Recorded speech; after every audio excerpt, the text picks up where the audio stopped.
Hello and welcome to our webinar today. We do have a large group joining, so we are going to give it about another minute or two. But in the meantime, let me cover a few housekeeping things. Handouts were sent to those that had registered as of early this morning. If you did not receive them, check your junk folder.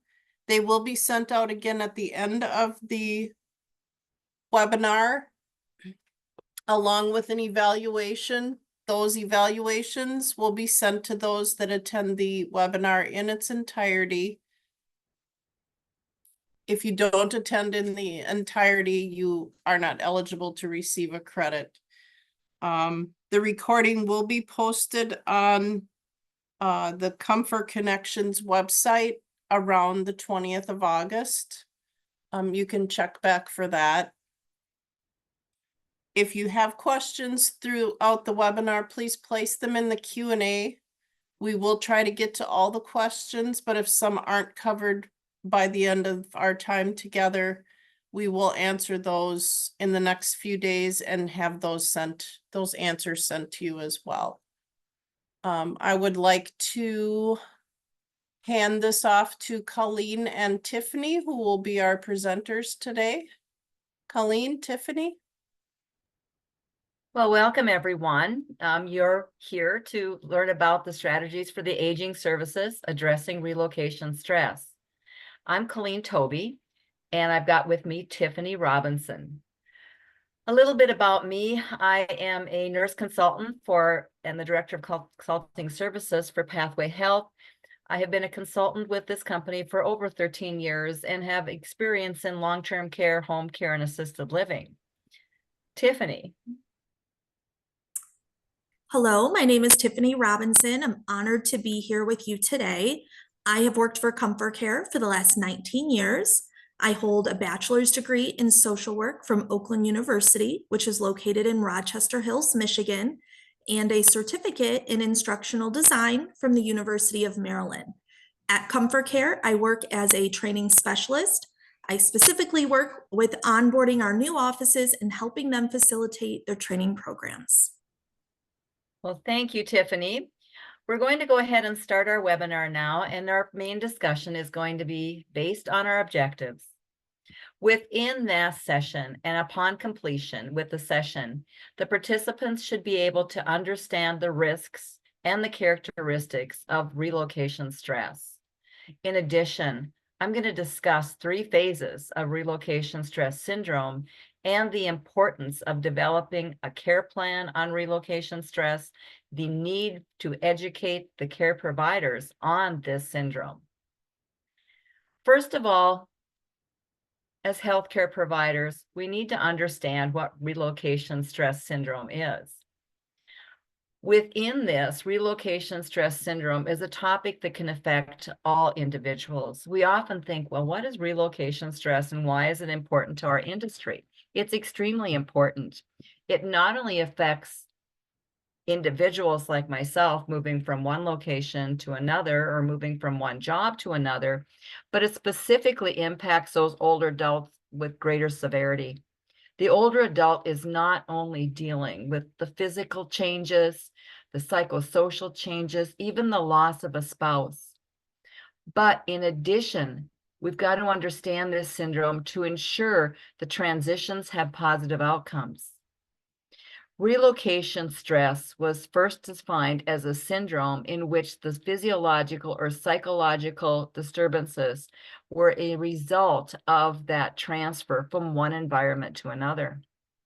This is something that hasn't been around since the 1960s, but was first identified in 1995. Relocation stress may also be known as transfer anxiety or transfer trauma. So what truly is relocation stress syndrome? Well, relocation is a major transition that can affect even healthy individuals, either positively or negatively, moving from one place to another. Many older adults will relocate at some time during their lifetime. That's quite normal. relocation is a very complex process that requires careful reconsideration and planning before the move. I'll discuss individual characteristics and types of plans, such as your pre-location plan and your post-relocation plan. Within this transition is very complicated. Within the older adult, oftentimes multiple chronic diseases, cognitive impairment, dementia, mobility, and sensory deficits like vision and hearing. When I look to see what relocation stress syndrome is, you've got that individual that is at an emergent level related to things we have absolutely no control over, such as weather, flooding, forest fires. And let's take a little time and think back of what's happened in our nation this year. As we look at relocation stress, that very important topic, I'll talk a little bit about what happened in Colorado when there was such severe weather and severe wind that they had to evacuate assisted living facilities due to the fact of lack of power. How long could your assisted living or nursing home or your individual living in a home that needs oxygen go without power? In addition to this, remember the forest fires that hit California. Those types of facilities, especially those in senior living, were evacuated, and most of them resulted in being relocated to the Bay Area of California. I just happened to be out there at that time, and I identified that those individuals coming into, whether it was nursing homes or assisted living, had to have those needs met. And oftentimes those seniors required assistance to eat and bathe and take medication. And then we had the challenges with those with some form of dementia, and especially Alzheimer's disease. They put a plan in place and they identified those with dementia, and the Alzheimer's Association assisted with volunteering to make sure this transition to these evacuation centers were less distressful, because an individual that has got Alzheimer's moving into a relocation due to a significant event may actually wander off. And then last, the flooding. You've seen the flooding on TV over and over again. And with this, Florida, the evacuees had to be transferred from nursing homes and assisted livings into nearby hospitals and shelters. And of course, we had to take steps to ensure that the trauma related to those moving, especially the elderly, during these environmental changes, posed the least risk possible.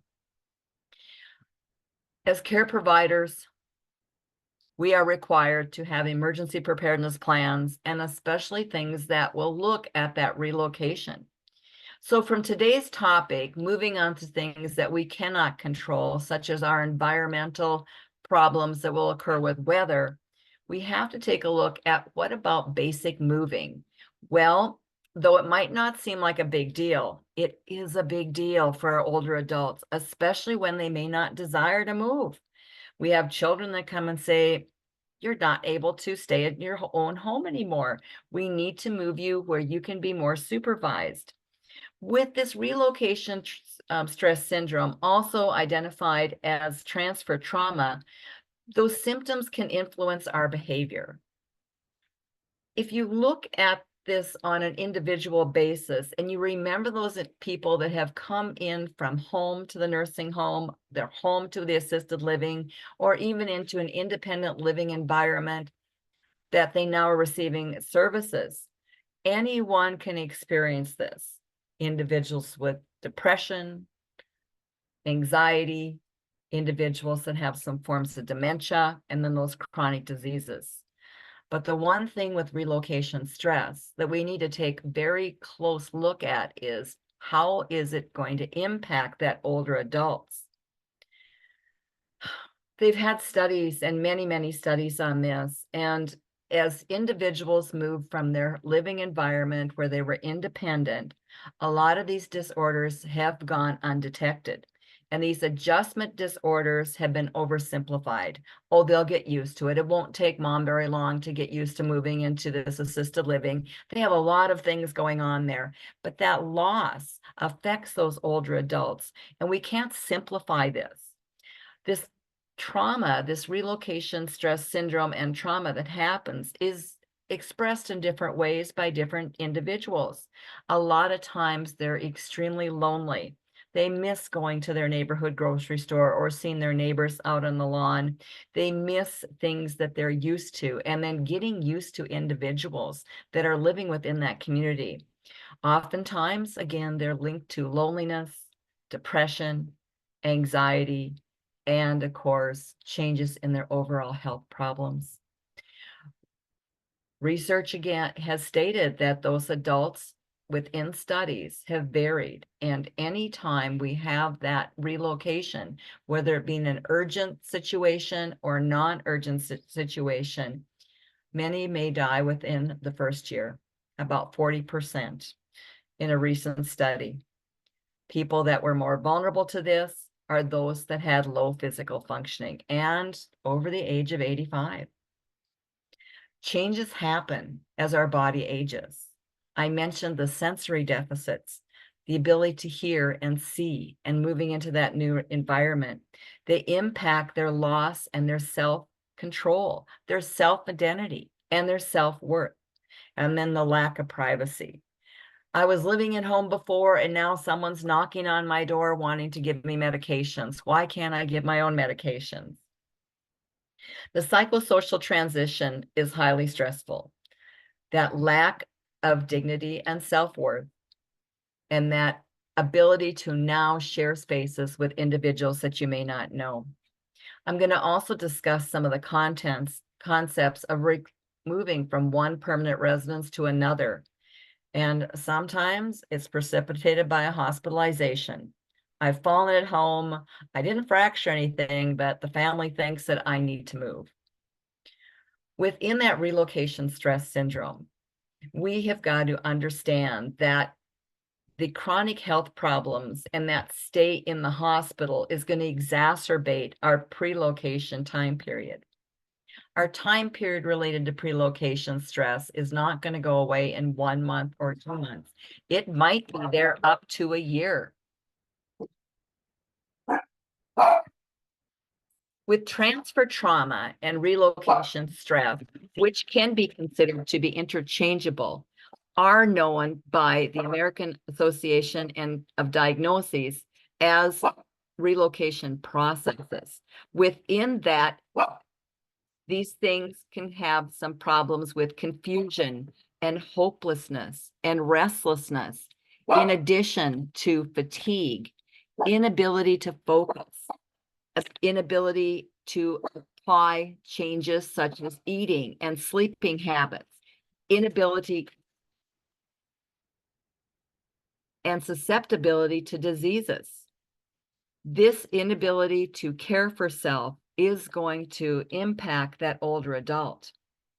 So there's risk factors related to transfer trauma. And these risk factors are based on that individual. As healthcare providers, we need to be able to assess this and assess those specific things that will relate to those individuals coming to live within our organization or your assisted living, home care, or hospice. So what are some risk factors? Well, risk factors in its entirety, and this is just kind of a short list, but risk factors include those individuals that have some limitations getting around. We know in the nursing home industry and the assisted living industry, something has happened to precipitate that. Maybe they can't take their medications, or they've had some increased dementia and cognitive impairment. They're struggling at home. They're lonely. They can't manage that home maintenance, or they feel unsafe. And if you turn on the TV right now and you look at the news, even one evening, there's violence in the news, whether it be in our local community or even nationally.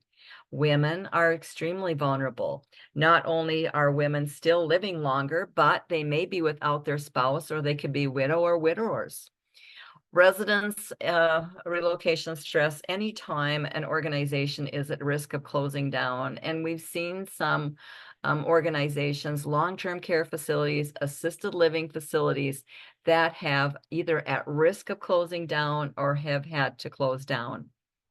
I gave a lot of discussed natural disasters that require individuals to relocate, and that relocation process is probably going to be in the middle of the night or at some period of time when we've got very, very short notice.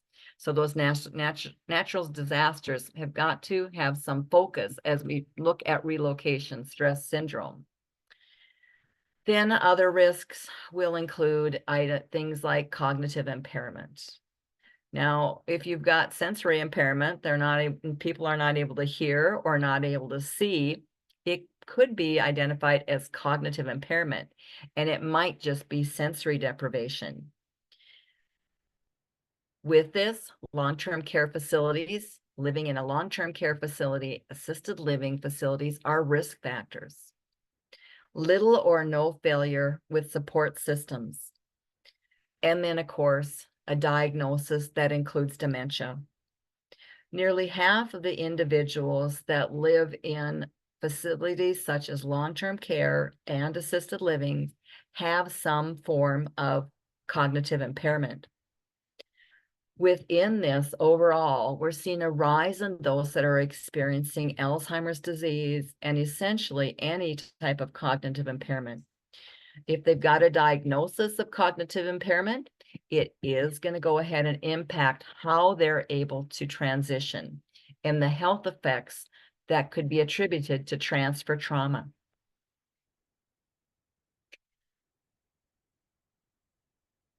The relocation and the research demonstrates that those with the population and the aging population have concerns related to things as pre-location and relocation attributed, such as premature death.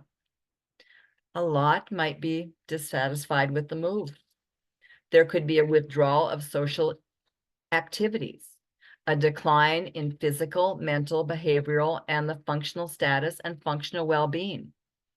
A high level of stress is very problematic. And we oftentimes overlook signs and symptoms of stress. We talk a lot about how caregivers need to take care of themselves. How about those individuals? What are some signs and symptoms of stress? And those individual patients, is it causing disorientation? You know yourself, if you're driving down a road and you're not really sure where you're going, do you feel a little stressed, especially when that Garmin or that special little voice that's coming through your car speaker is now failed? That's stressful.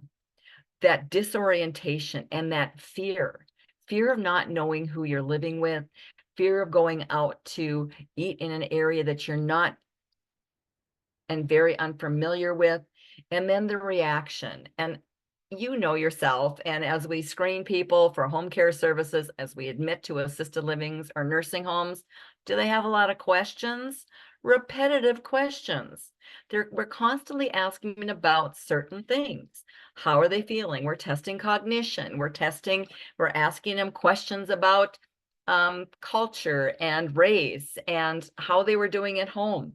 Those repetitive questions can cause stress. And then other symptoms and health effects that you're able to identify could be that pain, sleeplessness, and poor appetite. How often do we track sleep behavior when an individual has come into the facility? Or do we wait for it to become a problem? Are we asking about an individual and their pain level or their confusion? And then tracking their appetite. They could say they don't like the food or they just don't feel like eating. But think about those individuals that have come to live with you in the past month or the past week. And then what are some questions that we could ask as far as pre-location? Well, could you describe the information you would like to prepare for the move? Oftentimes with an assisted living facility and home care services, we go out to that individual and ask them about what information they would like. I've had individuals state to me, well, this isn't my decision. The family says that they're going to do it. Or I didn't make this. My niece said I needed to move out of my house. But is the family assisting? And how is the family assisting? Were you provided with a list of items that you could bring to your new location? Look around your homes. And if you were giving 2 containers, kind of like moving into the tiny house, what would you bring with you? Are you providing a list of items that you could bring with? And then, is the staff available for questions on the upcoming move? How are we going to provide that feedback before they come to live with us? Now, as we discuss the 3 locations and the 3 phases of relocation, it's important to understand each phase and how it affects this. The pre-institutional phase does affect us, and how relinquishing our personal effects, causing feelings of grief and loss. All of a sudden, they'll say, we need to have a power of attorney. I need to be able to manage your money. And here you were an accountant. Why is somebody taking that away from me? At this point, well, nursing staff are not usually involved with the residents and their families during this chaotic time. It is absolutely important that we develop a plan for pre-institutionalized phase. Anyone that's coming in, who's discussing this with the family? Are the children just saying, you're going to move today, we have to get you out of your home, it's too unsafe? The second phase is really that transition phase. Now I'm here, what am I feeling? Well, families usually visit quite often initially, but the individual client may feel like during that transition phase, they feel abandoned and a lot of vulnerability. They may respond with anger or a sense of injustice. Would you be angry if someone moved you from your home or your apartment and didn't give you a lot of time to decide? With these negative responses, commonly to those who are involuntarily placed and even voluntarily, they can last way over a month. And as a healthcare provider, I could not really understand, well, they've been here a month, they should be used to this by now, but that is not true. Research says it could be those feelings and lack of that placement can last during that transition phase 3 to 6 months. Another important thing that staff need to know is that, are we acknowledging that individual and their former roles with the respect and dignity? How about their impact to society? And they have a loss of that social status and that role. They're not able to do what they were currently doing. The post-institutional phase is that adjustment. And I mentioned 3 to 6 months for transition. It can take up to a year to adjust to a new facility or a new living arrangement. Although residents and family members and care individuals or care providers, we expect this to diminish once they get used to it, but it doesn't diminish. The psychosocial issues related to establishing that sense of control and identity to this environment needs to be identified. And if they do have anger and difficulties, look at how we can adjust that. And I'm going to suggest that medication is not the answer. We need to provide that support and understand what they're feeling. Pre-location, how can we address that? Well, if someone is coming in to live at our assisted living, they might need communication early with a small emphasis in the importance of communicating with the older adult early and clearly. Keep things honest. Tailor to the level of understanding and explain what's happening. Encourage that sense of participation, making the transition less daunting and encouraging that older adult to participate in that decision-making capacity. Change in life is much more difficult if they feel it's forced. Correct? All of us have family members that have probably had to live in another area as they've aged. This ability to participate is important. Maybe they need to tour the facility, not just the family. Bring your loved one to take a look at that assisted living or the nursing home. And then how do we create that sense of home? By allowing that loved one to personalize their space. It would be wonderful in every facility, whether it be assisted living or long-term care, post-acute care, that everyone could have their own room. So they could decorate that from items from home. Establishing routines and encouraging social interactions ease that sense of transition, and take the time. A lot of things are rushed, and this is something that cannot be rushed. We also have to grant autonomy. People are each individuals. Try to facilitate activities and routines that are entailed to their interests. Not everybody likes bingo. I know it's hard to believe, but not everybody is going to like bingo. And then address the concerns by openly discussing these concerns. We suggest asking about specific worries, like, what are your concerns with living here? Are they able to take once this transition occurs, and then be very proactive and address these apprehensions in a smooth adjustment and process. I know we've all heard the term ageism. Well, we want to avoid ageism and avoid assumptions. I mentioned bingo. My father's older. He is not going to play bingo. So just because most people like it, we've got to remember that each individual is unique. Take the time to identify this, and then honestly connect with that specific personality, share meaning within their life. And if we have to, seek professional assistance. If the signs and symptoms of transfer trauma persist or worsen, ask medical and mental health professionals at your facility. Seek support. Relocation generally involves adjustment. It's like getting a new job, moving to a new community. It doesn't happen overnight. Work with those groups.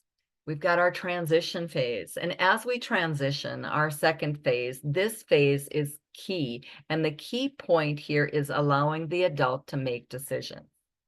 Taking the time. I mentioned you must get to know that individual adult. We must understand what their needs are, and they must feel part of our community. Their new home, they must find meaning. And what are the environmental characteristics? Is it something that they're used to? Maybe they don't want to exercise, and they'll say, well, we have to go to exercise group. Or this new home is very different than their previous home. In addition, they might be moving cross country, going to some new state and new community. This role of adjustment is important, and transition is the key to success. I identified that when we do assessments, and I'm using the OASIS E as one form of assessment, in which we know overall within the organization, a lot of us might use the MDS or some other assessment, but you can see here that it's looking at those individuals and how this living situation was. Check with your home care provider when they've done an assessment or they're going to be providing services. What was that patient's previous living environment? Did they live at home with other people? What was their availability of assistance? Did they live in a congregate situation? How are we going to go ahead and adjust for that self-care and mobility? Is that individual had a history of hospitalization or the risk of hospitalization? All of these elements are important as we develop that plan of care, that culturally competent plan of care. This is terminology many of us have heard, but culture. We all have culture. It doesn't mean you have just immigrated to the United States in the past 2 years. We all have a sense of culture. It's that sense of being able to apply our systems and structures, our beliefs and norms, and our values. What influences about natures of relationships, and how do we see the world? As healthcare providers, we need to be culturally competent and understand those individuals that are coming to live with us, understanding transfer trauma, understanding that these culturally competent abilities will address that diversity, conduct assessments. As care providers, we have to avoid stereotypes. Individual needs are the focus. Managing those dynamics and conducting self-assessments.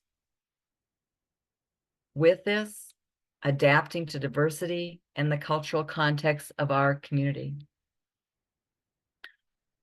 What about those individuals that have some trauma transitions related to moves, and those individuals that may also have PTSD or post-traumatic stress syndrome? How are they affected during this relocation and relocation stress syndrome? Something to think about. And as we develop that care planning process and look at our person-centered care, we've got to deeply understand that resident and that individual client living in our organization, whether it be hospice or home care or assisted living, independent living with services, and skilled nursing homes. Each of them require a plan of care. The care planning must be complete and adequate. If not, it may end up negatively affecting those individuals that we're providing and that are moving into our organization or our facility. We are required to develop a plan of care, and it must be person-centered, taking into all aspects. And how many of your care plans right now have a goal as far as relocation stress syndrome as a problem?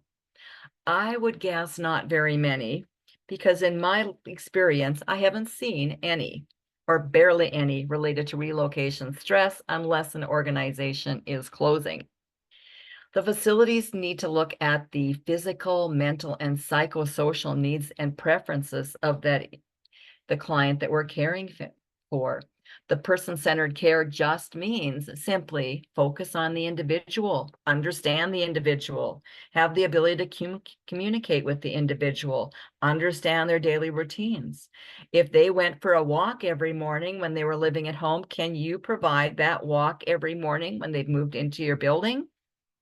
What are some things that they're demonstrating that could be nonverbals that might identify the depression, the anxiety, or that feeling of loneliness? We must take each individual client and look at what they prefer, not what we offer, what they prefer and what was important to their lives before coming into a nursing home or assisted living. Be sensitive to their desire to involve in decision-making. Always discuss things. And I know as a healthcare provider and as a nurse, I always thought I knew best. It took me a long time to figure out I knew nothing. Well, respect their needs and values related not only to their personal values, but their ethnicity and interests. Our interests are not all the same. Just because you're older doesn't mean that every older person has the same interests. The interventions and the support is needed many months after relocation. Does your social worker come in and visit with individuals for up to a year to discuss relocation? Then some very good practices and some key things that we need to focus on as we've identified those individual needs. Engagement.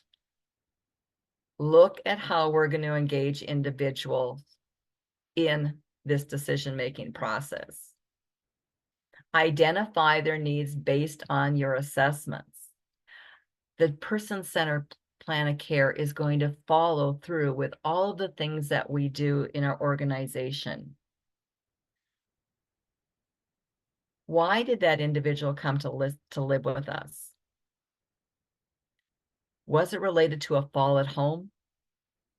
Was it related to some accident or medical incident? They forgot to take their medication. They may not be able to identify the types of pills related to a visual deficit. And then we must involve that staff. Staff need to be involved in identifying and assessing and experience strategies with relocation stress syndrome.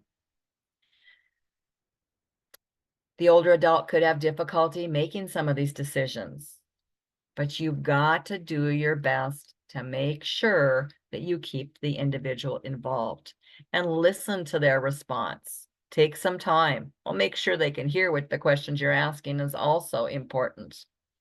That downsizing will likely be an emotional process. And I'm going to give you an example of an individual a couple of weeks ago I met with, and I could not figure out why was she not feeling very good, or she wouldn't look at me. And come to find out, with this, the children had taken it upon themselves to clean her house out and sell or give away her items, and did not take her out to the home or provide any input in how things were going. Well, she had just moved into an assisted living and definitely feeling relocation stress syndrome. But by downsizing and that emotional response, the family could have done something a little bit differently. Take her to the home. Let her go through her things. What are these things that meant so much to her, and where did they go?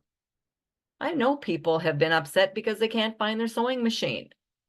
Little things like that are going to help that transition into your organization. And then make sure we try to set up spaces that are familiar to them and maybe within similar to their old space. If they've got pictures, where were the pictures hanging? If they had a bookshelf, what was on the bookshelf? Most older adults, myself included, we want to prefer staying at home, but sometimes moving is necessary. With this, the transition needs to be smooth and seamless. So what are some takeaways and important resources on this? Well, keep the client involved. Build on their strengths, not their weaknesses for that older adult. It's easy to see individual weaknesses, whether it's your spouse or your children. It's easy to point out weaknesses, but you need to build on that older adult's strengths, because experience and some of that loss is going to occur during relocation. Provide those opportunities to discuss these perceived losses and grieve. Are you going and talking to them about how they feel after the move? I don't think I have. It's important. Involve the family. Involve the family and say, talk about this to your mom and dad or your aunt and uncle. Make sure we're prepared for these emotions. Guess what? Emotions are part of this transition. And then for individuals that might have this transition, or they might have some dementia, I'm going to give you some key points here. For those that have dementia, moving is extremely scary. So if your older adult doesn't express fear or anger at the move, validate their feelings. Never argue or disagree. When we move an older adult with dementia, I suggest moving during the midday or mid-afternoon. Midday or mid-afternoon. Early morning, when you're moving in, people are busy in the assisted living or nursing home. They're hectic time. You need a time when it's calm, and the calm entrance will be less alarming to those that live with dementia. Then planning a move, always look and set the stage. Arrange the room with familiar items before they arrive. Allow for quiet adjustment, a time for your elder in their new room before venturing out into areas or other areas. And keep in mind that these places can be very intimidating, and it's exacerbated with those with dementia. If you have an individual with dementia, it's a good idea as you move them in, or the family moves them in, not to tour the whole community at one time. Just try to do it and maybe do the dining room first. And maybe the next day you want to take them along for a walk and point out landmarks. Ask the staff of the facility to limit the number of people coming in and out and introducing themselves. There was one study that stated that a new individual, especially in nursing homes, meets with about 19 people within the first 24 hours. Can you imagine that? How many are going in and out of their residence rooms? This is including staff, not just the people with the clipboards and the questions. Maybe we should pick just one person, like an activity director who's going to be the contact person for that first week if possible, and communicate either verbally or in writing.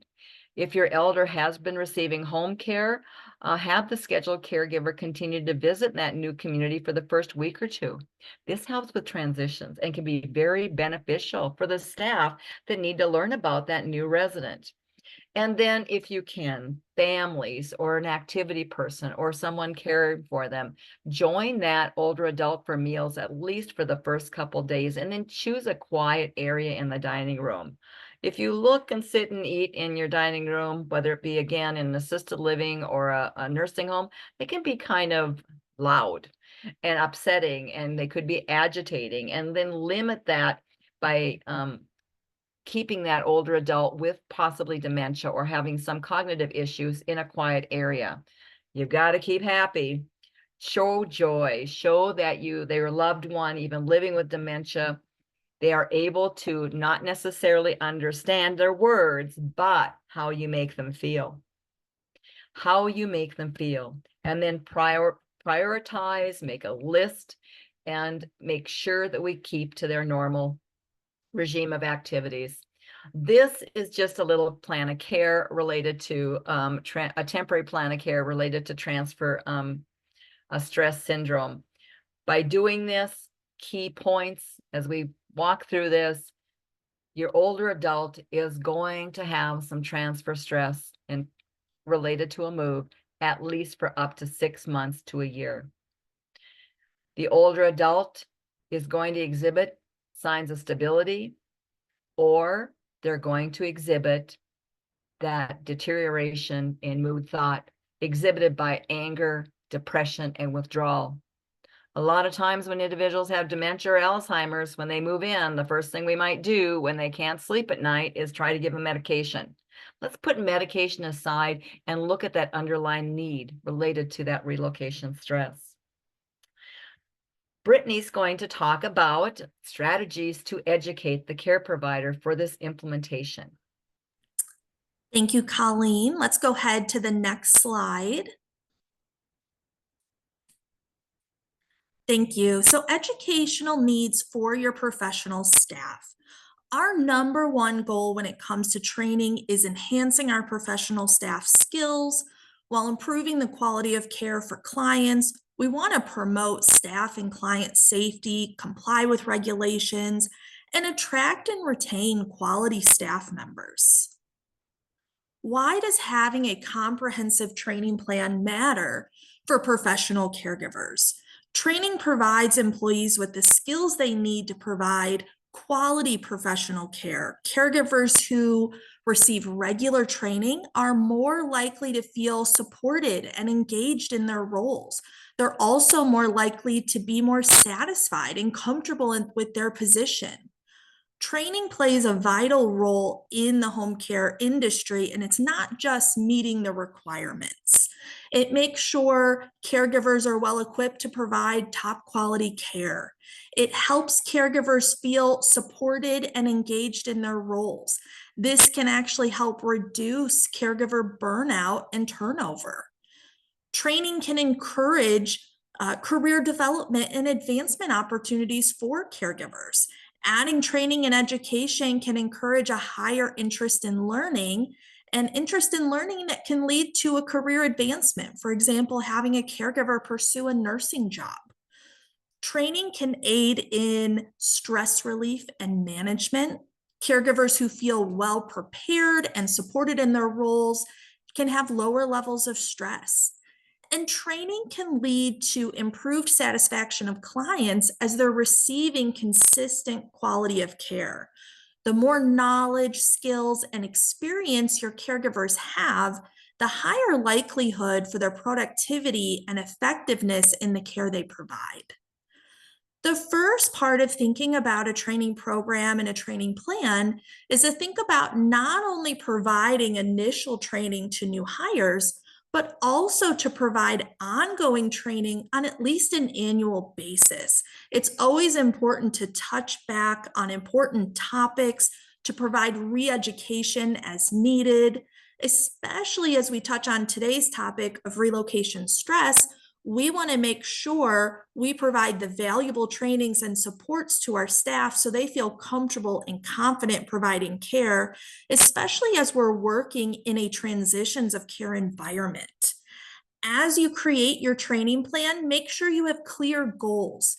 The first of those is to make sure we include all compliance requirements. Of course, looking at state and federal level, as well as CDC guidelines and any other guidelines you may be required to follow in your organization. On top of hitting all of the required content, you also have to consider what content you want to include that may not be required, but will really add to the goals of your training program.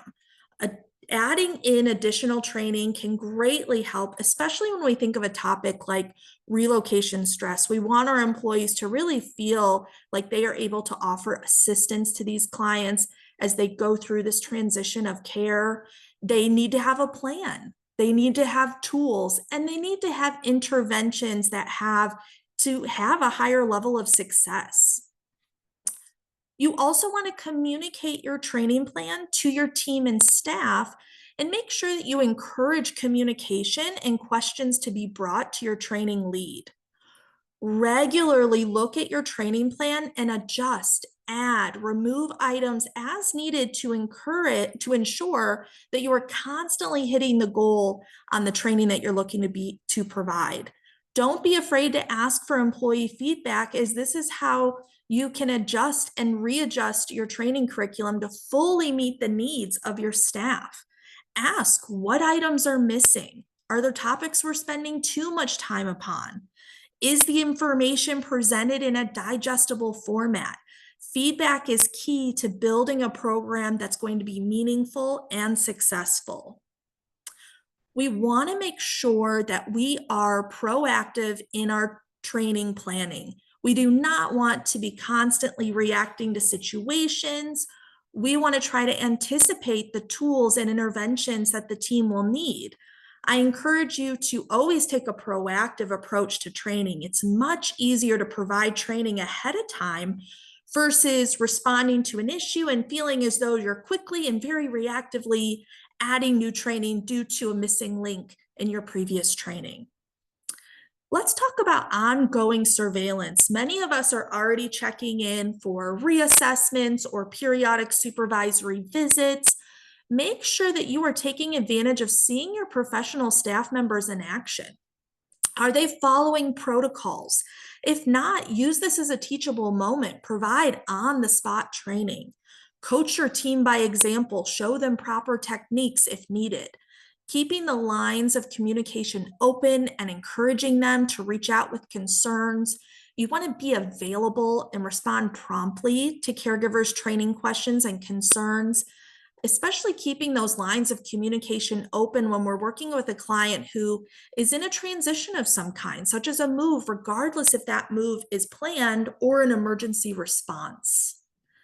Now let's discuss training implementation. Let's move to the next slide. Training implementation. Always keep your compliance requirements at the top of mind. Reassess your training plan and programs continually to make sure that you are covering all pertinent policies and topics. Also, learn from mistakes and missteps. If you have a situation that did not go well, especially with today's example of stress relocation, use your past experience to improve your future program. Add new trainings that can improve your processes. Adjust the training as needed. Do not be afraid of tweaking your program time and time again. Your goal is successful supportive care. We are not always going to hit our goals perfectly on that first try. So adjusting and perfecting your process will really lead you in the right direction.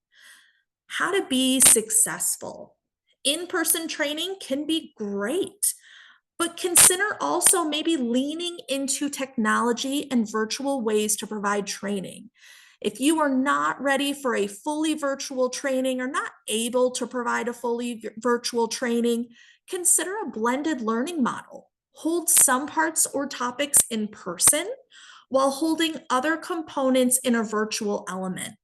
Utilizing technology can save your company time and money. Utilizing technology can also keep organizations up to date with compliance regulations. It's quick and easy to provide updates and changes to your whole organization, especially if you need to get urgent information out to your team. It's quick, efficient, virtual, meaning it's at their fingertips, right? We all are, holding those smartphones, or they're within, a reach to grab them. So it's easy to get that information to their fingertips. It can also allow learners to work on their own timetable and convenience. Of course, staying within the due dates for training to be completed, but they no longer have to schedule coming into the office to complete training, or you no longer have to present multiple sessions on the same topics. This can be very helpful and desirable for both learners, which are our professional care staff, as well as our training professionals, which many times are our nurses. Virtual training can be readily available 24 hours a day, meaning it's convenient. To get started on virtual training, consider looking into learning management systems to meet this need. These can be purchased with top-of-the-line content, or you can home grow your own content. So, of course, depending upon what your training needs are, as well as your budget, there's really a way that you can utilize what you have available to you. Schedule yourself time for reflection. We stop and take a look at the training plan. For myself, that's every 6 months at least, to make sure that we're covering all important topics, adding in anything that should be included in the future. Remember, policies change, requirements change, new research becomes available. We constantly need to keep a pulse on the training and make sure that it's meeting our needs. So be flexible. Training programs are ever evolving. And a best practice that I think always should be mentioned is to really maintain caregiver success is supplying them with an open door policy. Your team cannot be successful without the support that they need. They need open communication. They need to be able to bring up client concerns, and they need to feel as though they are supported and heard in an efficient manner. Let's go ahead and move to that next slide. An example of a training plan in action. In our example today, I want to share about an office who had an opportunity to provide caregiving support in a building with clients who were mostly bedbound. Many of these clients were coming from living in their own homes and now transitioning to a care setting after either having an accident, having a change in the level of family support, or a recent diagnosis where living semi-independently was no longer an option. This office had to not only provide for the basic required needs of their state, but they also needed to ensure that every caregiver had the training necessary to meet the needs of many of these clients no longer being mobile. They also included a huge part of their training to assist those clients coming from a transition of care environment. One client in particular came to this new building after her home had become inhabitable after a large tree had fallen on her home during a storm. This woman, who was semi-independent, she had periodic caregiving services, but still lived on her own overall. She came in very depressed over the situation of her home, no longer being a viable option for her to live in. During our initial assessment, our nurse noted that she was very depressed, withdrawn, and seemed to be very angry and confused in general about her new living situation.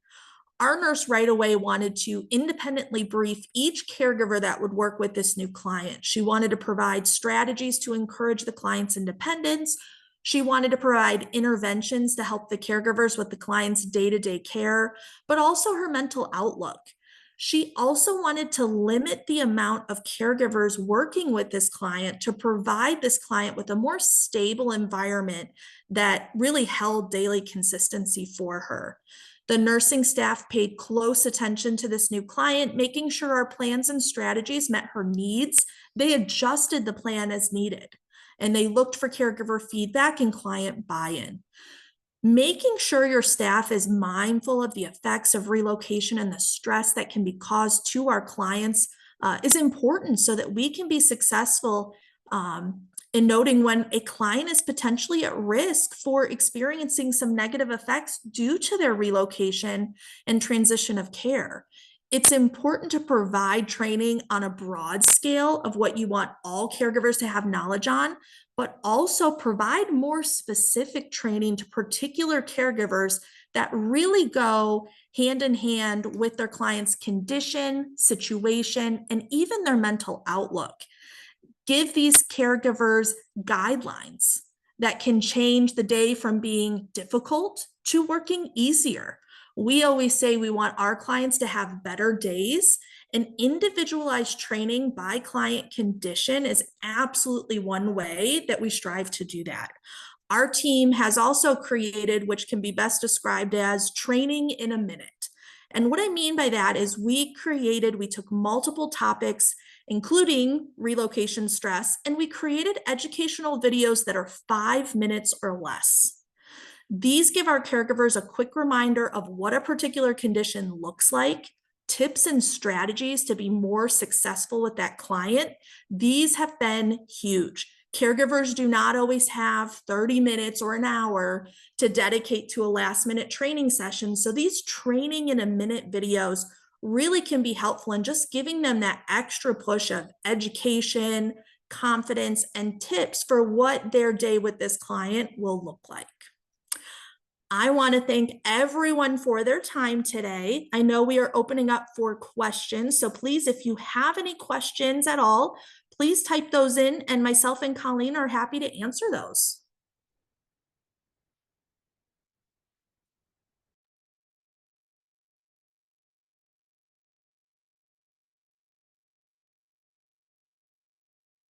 So Brittany, we have a question about short videos, and are they available for care providers? So that is actually something that we created in-house. So that's another thing that I always like to recommend. If you aren't able to, purchase off the shelf something that you think will be appropriate or successful for your team, don't be afraid to create it yourself. These videos that we created are nothing special except for the fact, meaning that they didn't take crazy amount of time and we didn't have, graphic experts with us, but we really took the time to create great content that can be delivered in these small little nuggets of information, and they've been really, really great for our system. So I push you to, if you don't have that, consider creating that. Myself, as well as the nurses that are on our compliance team, we put our heads together, and I think we created something that's really helpful in our system. And then there's another question from Wendy, and she asked, what do you do when a family's not willing to provide the request to see their home as they came from the SNF right from the hospital and they exhibit a lot of anger? My response to that, Wendy, is to provide the family with education. I think families want to do what's right, but don't know how to do it right. By discussing relocation stress, the impact it has on that older adult, and having them understand. As a family member, I see my own family members want to do what's right, but do take some missteps on that path. So involve the family.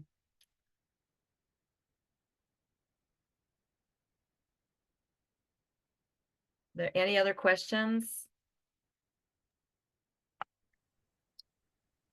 There is a question, as an independent clinical consultant pharmacist. Is that a question or is that a comment? Looks like that might be a comment. Sorry. I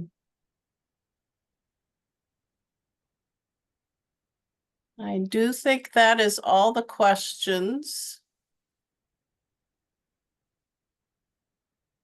Is there anything else? We will be sending the handouts again. Oh, we've got another question. What are the strategies for involving an individual with mild cognitive impairment in a move from independent to assisted living?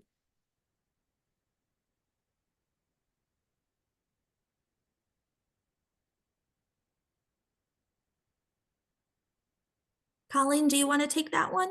Okay, I will. Well, The only thing is moving that individual. I gave you some tips as far as what time to move them, when it is, it's a good idea not to do it in the morning.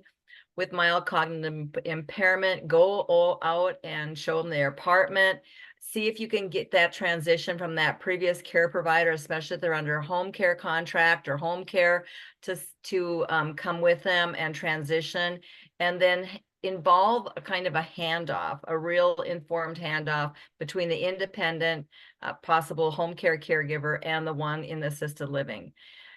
The timing is important, the demonstration and showing them their new place to live and having them involved is going to help with that transition. But again, we want to make sure that their current home that you're moving to them to with cognitive impairment looks like their independent living apartment, if you can possibly manage that, especially placement of special items. I agree with Colleen. Everything she said there is absolutely right in my mind as well. There was one more question about care planning. So it says, do you have a care plan for integrating trauma-informed care and relocation trauma? The one that I presented on the slide is the one that I use most frequently, especially when we have that temporary care plan. But most often facilities work with their interdisciplinary team and develop a care plan. You can go on NANDA, or you can check with some person-centered care websites to see if they have one. I specifically don't have one, Deborah. All right, I think we will close the webinar. We've gone over our time. I will be sending out the answers to any questions that we haven't addressed, and I want to thank everyone for attending.